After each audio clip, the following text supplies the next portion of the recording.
Welcome to the Speak with People podcast. My name is Jason Reitz, and I'll be your host today. I am so excited you are joining us. As a reminder, this podcast exists because words matter, and we believe healthy communication is oxygen for our relationships and leadership. So whether you communicate one-on-one, to a team, from a stage, from a screen, we hope that this time together today will encourage you, it will challenge you, it will inspire you, dare I say motivate you, to choose to communicate in healthy ways. Because when you do, we know that your world will be drastically better and it will improve through healthy communication. Well, we're in this series about our family, speaking with your family. And for many of us leaders, our health in our home, in our family, our communication health is just incredibly vital. And so today we talk about a tough topic. And so we're talking about the topic of divorce. It's extremely difficult. And so we're going to walk into this conversation with caution and care. But we really do hope that this conversation, this interview will help you when it comes to speaking with your family. The reality is in 2023, many families do have to walk through this door and go down this journey of divorce. And so we want to have these questions. We want to talk about it because we know it's incredibly difficult on everyone, and it has the potential to destroy parts of you, your family, and your leadership. Because when it rocks you, your home life, your work life will most likely suffer. So that's why we're tackling this. So someone asked me about this series, why are you talking about family communication when you primarily talk about leadership and communication issues? Well, because again, if your communication is healthy at home or it's not healthy, it will bleed into your work. And so these are opportunities for us to rise above the rough parts, the bumps in the road when we're especially going through life and going through a divorce. So this week in this Speak with Your Family series, we dive into the right and wrong ways to communicate before, during, after a divorce. And today I'm so excited because I am joined by a very good friend of mine. I've known Dr. Michael Barrett for many years, and I have just been unbelievably impressed by his leadership over the years. I have such an admiration and respect for him because he is just someone who just lives out this message of speaking with people. And so I'm so excited to be able to be joined by him. He is definitely a friend who has stuck very, very close, and where I don't know where I would be without him. So Dr. Michael Barrett, thank you so much for being on the Speak with People podcast. Well, thank you so much for having me. It truly is. It's my honor and pleasure to be on the podcast with you. You know, looking back, most people can look back at a point in time in their life, and either it was a point or a moment in their life or a person in their life that truly changed the course and trajectory of their life. And I think for you, and I want to let all your podcast listeners know, like for me, that was you. You were that person that, you know, when I found myself in a deep pit, you know, you were that person at that point in time in my life that altered that course and trajectory in my life. And so this is a truly an honor and a pleasure to give back and to be part of something for you. And thank you so much for your podcast, To Speak with People. You know, I look back at education and we get English in school. I may have taken a speech class, but we're not really taught how to communicate and how to communicate very well.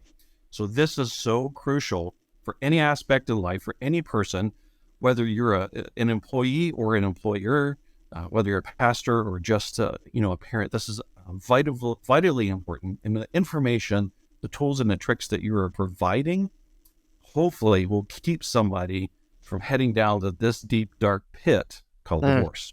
So thank you. Well, thank you, my friend. I appreciate that.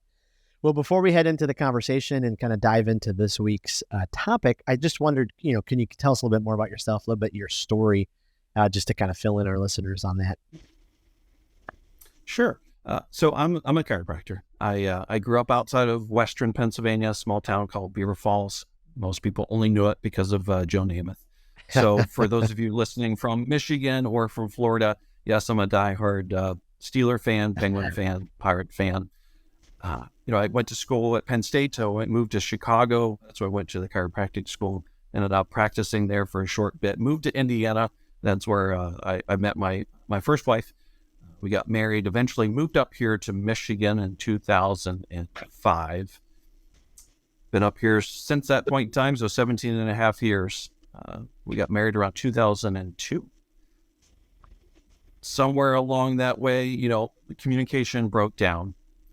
The marriage began to fall apart. We found ourselves in a series and a progression of time of divorce from 2010 until about 2014 when it was finally finalized. And so that was a long, hard stretch. We have two amazing kids that I can no longer call kids anymore because they are 18 and almost 20 now. So they're now young, awesome adults. So now, roughly almost 2 years ago, I got remarried. And so now we're navigating those changes as far as new family dynamics, new changes. So here I am. Love it. Love it. And, it was a pretty great wedding ceremony on the beach in Florida. It was one of my favorite ones to officiate. It was pretty great. I think it was pretty awesome. The weather was fantastic. And anyone considering getting married, I would highly recommend keep it short, keep it simple, keep it way less stressful. Just pick a nice little area on the beach, get married, and it greatly reduces cost and stress. And I do have to say, you and your wife have an amazing part of your family in Sir Edward. I mean, I was thinking about the other day, he should have his own Instagram, page. I mean, he's pretty amazing. I've said that for a while now, and I need to get on that because he is well known. I think people in town know him better than they know me. They may not say hi to my name, but they're like, "Oh, Edward." Everybody knows Edward. He's there's a coffee shop here that he's been the customer of the month many months now. They love him when he comes through and gets his little pup cup. So yeah, he's an awesome, almost 150-pound Great Pyrenees. 150 pounds. Yeah, he's a big baby. For sure. Oh, I love it. I love it. That's fantastic. Well, I appreciate it. And just appreciate you being willing to kind of walk us, through some of your story and some of the things that you've learned. So just kind of going back, in time as you were walking through the divorce, take us back to the beginning. What kind of effect did that have in the very beginning on your communication with your family, your friends, with your work, the things that you were kind of going through at that time?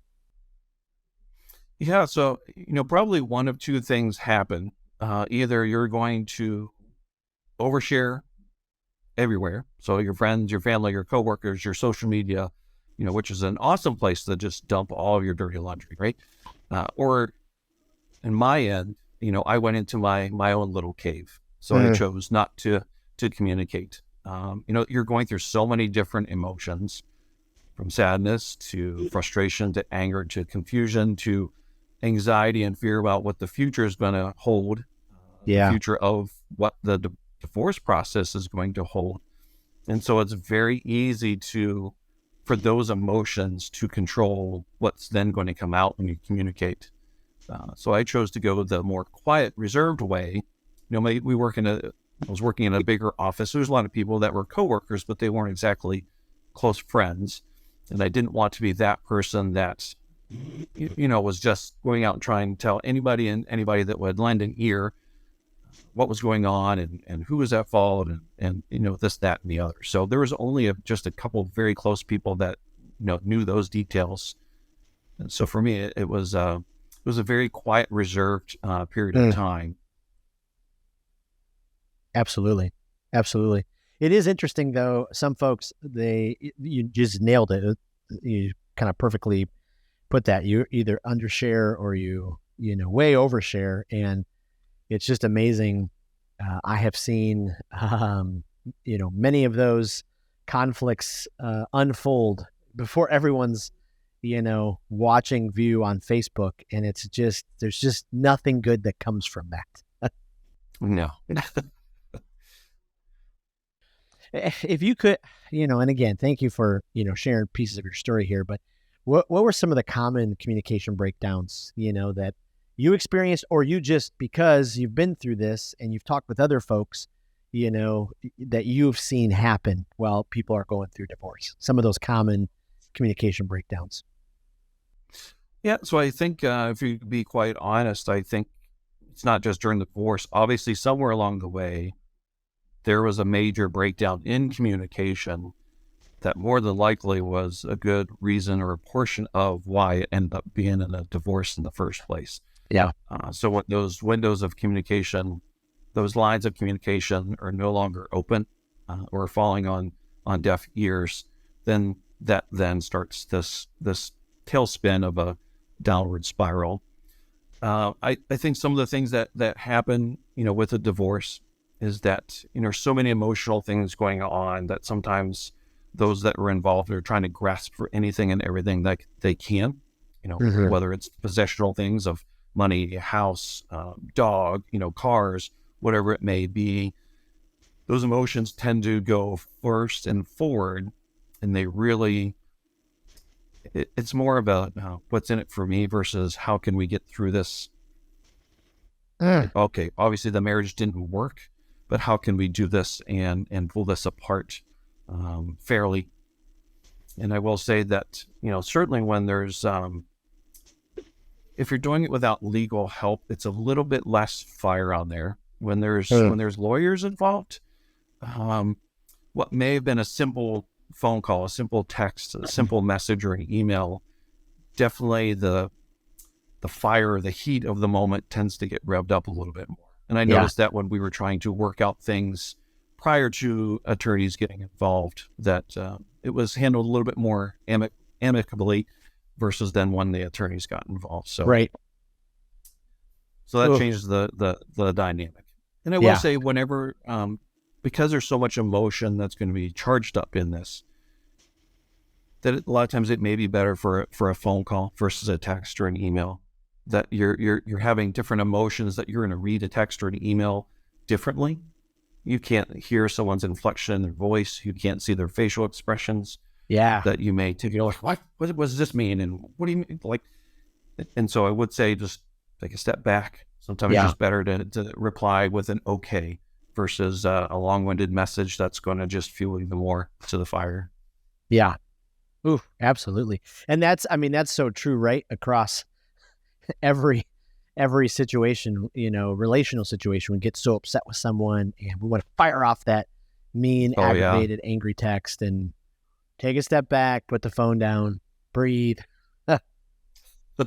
I can't tell you the number of times, and I had learned the hard way, is that I would say about this whole long thing, and right before I hit send, it's the meme of the Holy Spirit, like clamping someone's mouth shut, that I just would end up deleting the whole thing and just literally replying with okay. Yep. Because it just wasn't worth creating more anger and more animosity. Yeah, absolutely. Let's go back for a second. You talked about just that dark season where you kind of just went inward. How did the pressure, the stress, the weight of all of this, just affect, if you can remember back in those, your communication, even when you would go to work or when you were communicating with other family members or friends, did you get called out by anybody that was just like, hey, you really went inward, can you walk us back to just, how did that affect your overall communication? I think for me, I grew up, my parents were married, 53 years before my mom had passed. So divorce was not on the table. That was not an option. And so when you're going through it, you're going through a lot of emotions like, I failed, I'm a failure, ashamed. You just go through so many different things to where you don't want to communicate because you just feel like you're either going to be ridiculed for what happened or made fun of, or here you are, this outstanding doctor in town, and look what happened.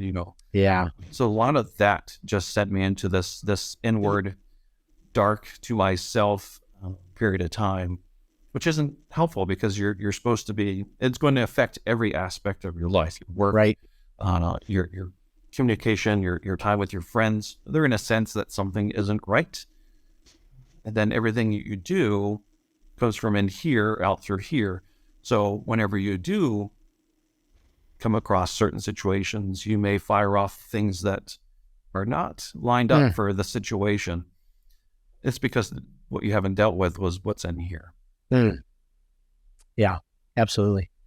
You kind of hit on it, a little bit about, typing something out and then putting it down or deleting it.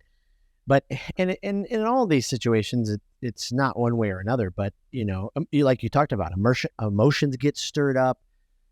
We get angry and agitated, and one person does this and one person does that. And then there's hearsay.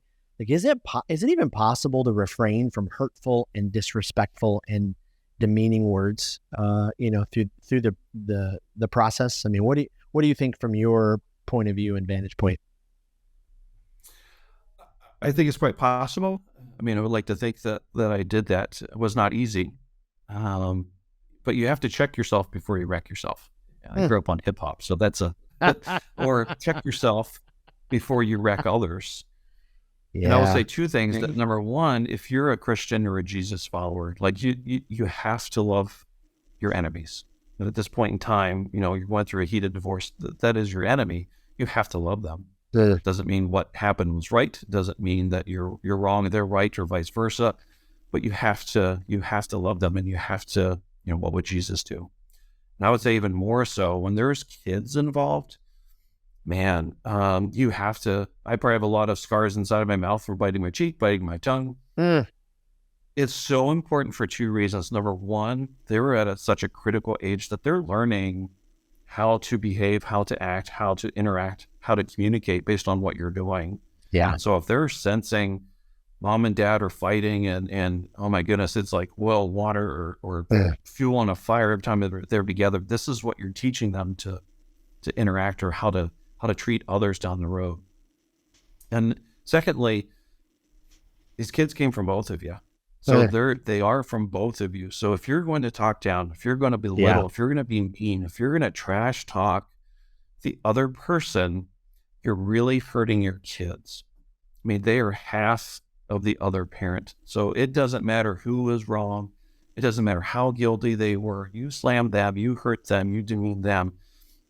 Even if it's not in front of them, somehow they're going to hear about it. It just not only makes you look bad, but it truly hurts them. And that's going to be some damage that is going to take a long time to heal in those children. So, not only is it possible to do, but it's absolutely necessary to do.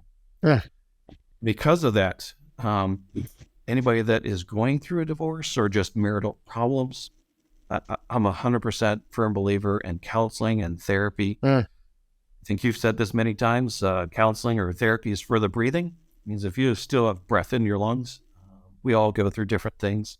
And this probably is one of the biggest things that you need a trained, seasoned professional to help you walk through what you're feeling, what you're going through, so that then you can communicate in a much better way going forward.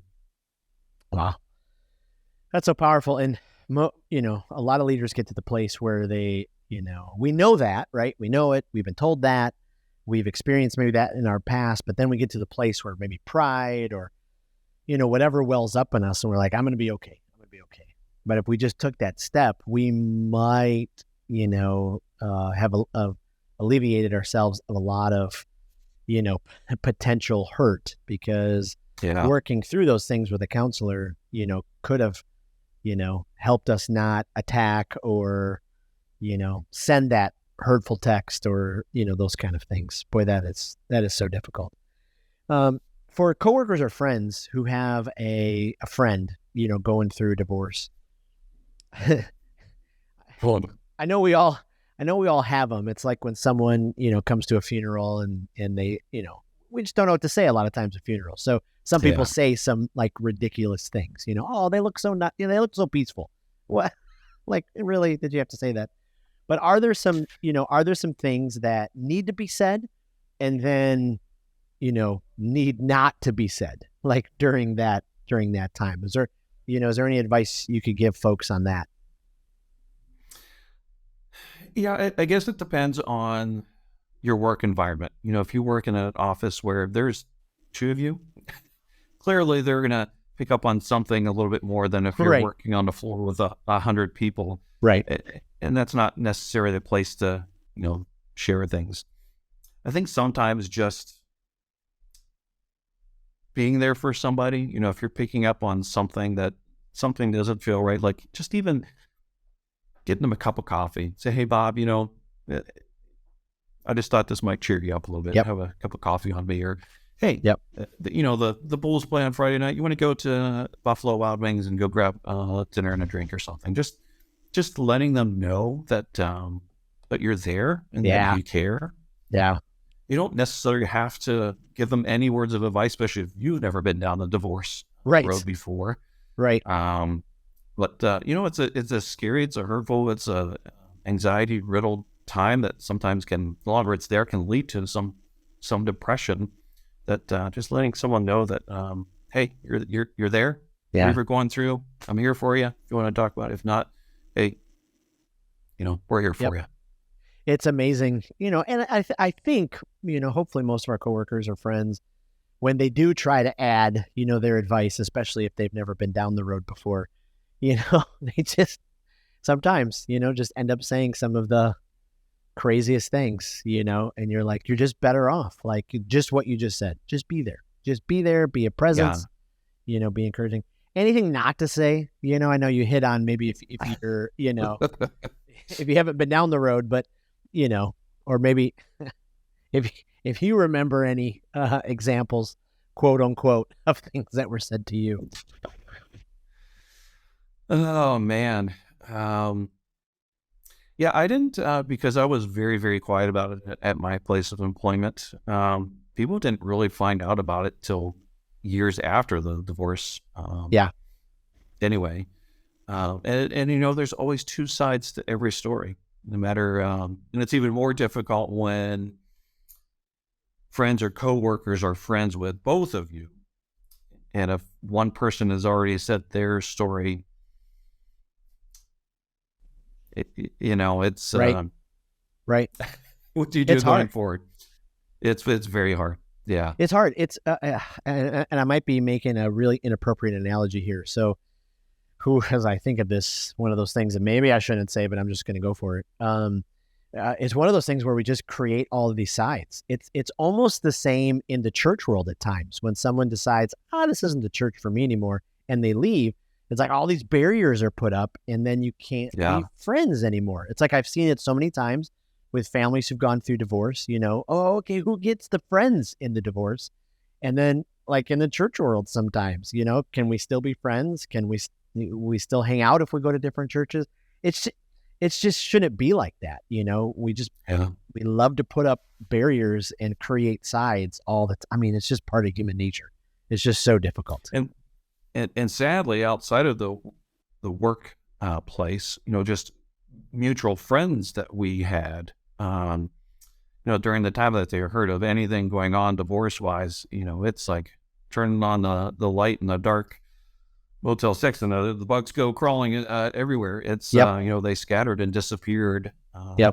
Just didn't want any part of either side. So yeah. What's some advice you would give someone who's, heading down that road and they've got to communicate, for the first time with their kids, what's going to happen coming up? Is there any advice you would give? That's that number one. You got to get yourself right first.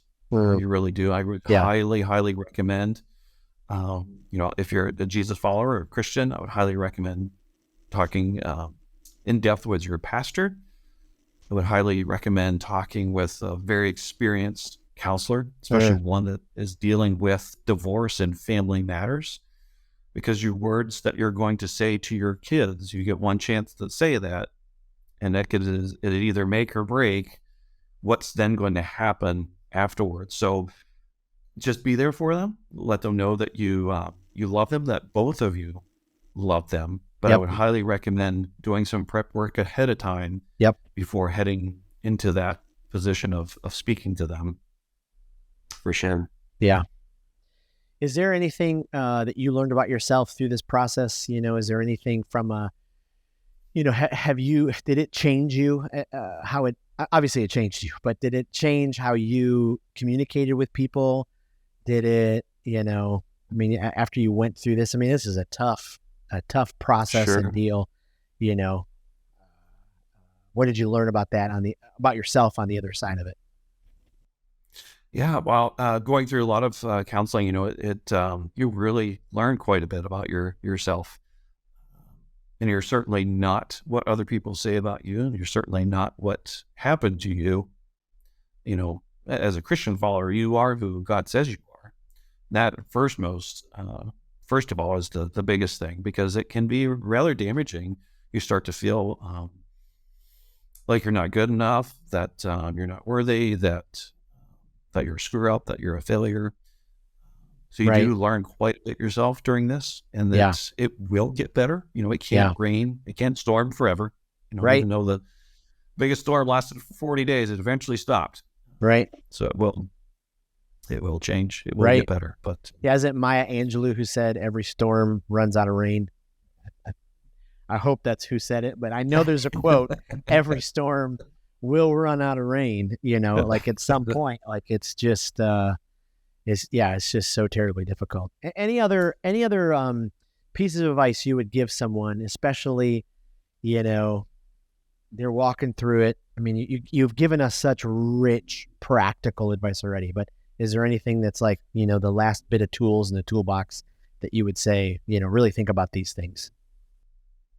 I would say it's vitally important. It's critical to really assess who is your core.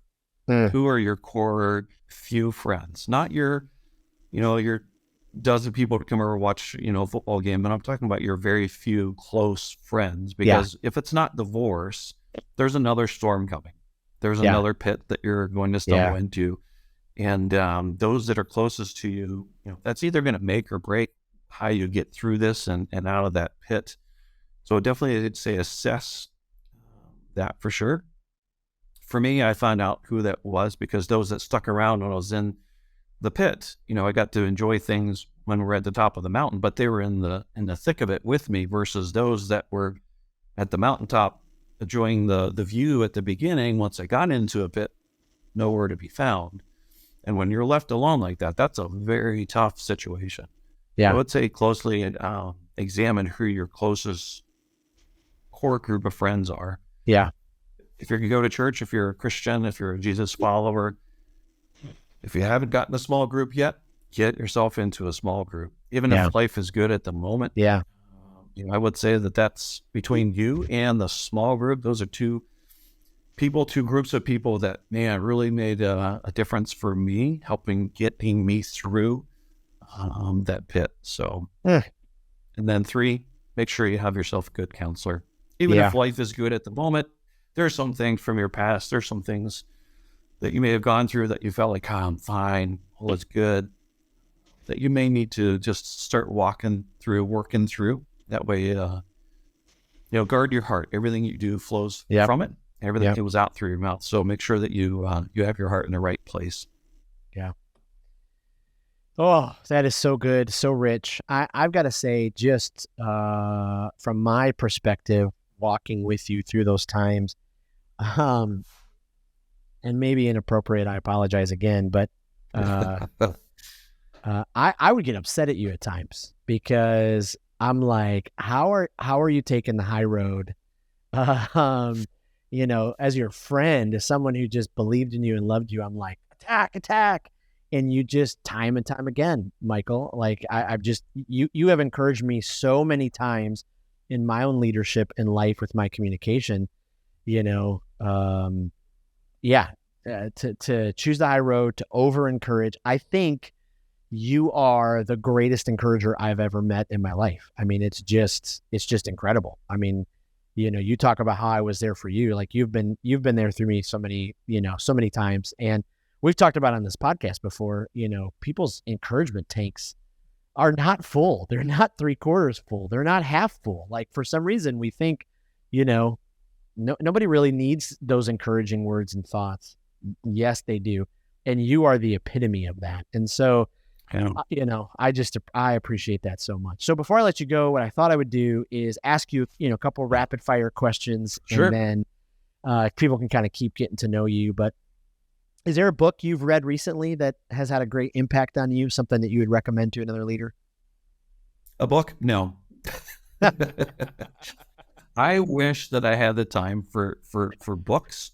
So Yep. I've found that I'm even reading like this, I forget the name of the app is, but it gives you like the Cliff Notes version, the Yeah, highlights that's of perfect. each chapter. So I can at least start getting my head filled with something. But I do like a lot more podcasts than books. The books that I'm reading, research articles, the latest in medicine and trends in Spine medicine. And management, that's sure. most stuff that will put most people to sleep. Yeah, that's what I'm reading. So I don't want to bore you with those details. Yeah. But I love that though, to be able to read those Cliff Notes, because you're right. Like those are so helpful. So podcast wise, what are some podcasts that you enjoy either for your leadership or just for guilty pleasure, and they just kind of fill you up? Yeah, it's funny, like different seasons of life. So when I was in that pit, I found myself trying to listen to any podcast I get my hands onto that was dealing with forgiveness and how to move forward and guardrails and all that stuff. And now that I'm in a completely different season of life, it's all about leadership and business. And so a good friend of mine turned me on to this podcast called Business Made Simple. Oh yeah. Yeah. And another one is anything Andy Stanley related leadership podcasts. The Global Leadership Summit is awesome. Obviously, the Speak with People has been absolutely fantastic because I'm trying to learn how to be a better speaker. I'm speaking in front of more and more people. So, yep. I mean that sincerely. It's an awesome podcast. Well, thank you. And then probably the most important question of all, brisket or pulled pork? Like which one would you choose over the other? Oh, man. And I guess that too, different season of life, always used to be pulled pork. I'm on this carnivore diet. And so it's a lot of fat, a lot of meat. So I've switched to brisket. I found this Texas style rub to put on this brisket. Oh man, it's been so good. So I'm going to go brisket on that one. I'm so amazed that you're still on it. You guys are amazing. And the picture you sent me of your brisket the other day, wow. Like that was incredible. Well, I can't thank you enough, Michael, for joining us. Thank you for I know we just, we tried to just go under the surface a little bit, and this could be like, an entire 10-week series. But we wanted to give some hope and give some, practical advice to some folks as they're learning how to communicate this. Do you want to point anywhere people can find you online or your business or anything like that? Yeah, sure. So my wife and I have started this practice here in Mount Pleasant, Michigan. You can find us on as you call it, the interwebs. The interwebs. At abundanthealthmi.com. Awesome. So it's called Abundant Health Chiropractic and Wellness Center. That's fantastic. Well, again, thank you, Michael, for being a part. Really appreciate this. I know this is going to help a whole lot of people, and just thank you for your heart and for sharing. So thanks again. Thank you. Absolutely. Well, and thank you for listening to the Speak with People podcast. I just want to remind you that we would love for you to be a part of our Speak with People Facebook community. It is a community group on Facebook where we curate ideas, we share different podcasts, we do polls, all so we can help each other elevate the importance and practice of healthy communication in lives. And so just go to facebook.com and then search for Speak with People community group, or you can go to speakwithpeople.com/resources, and then you can find it all on there. I just can't thank you enough. Our whole podcast team can't thank you enough for being an amazing listener, for downloading the podcast, listening, sharing it, and for leaving a review. It just absolutely means the world. Again, this podcast exists because our words matter. And we believe that healthy communication is oxygen-free relationships in your leadership. So whether you communicate one-on-one, on a team, from a stage, or from a screen, we hope that our time together today inspired and encouraged you to choose words that matter, because when you do, you really will speak life into this world that drastically needs it. Thanks again, and we will see you next week.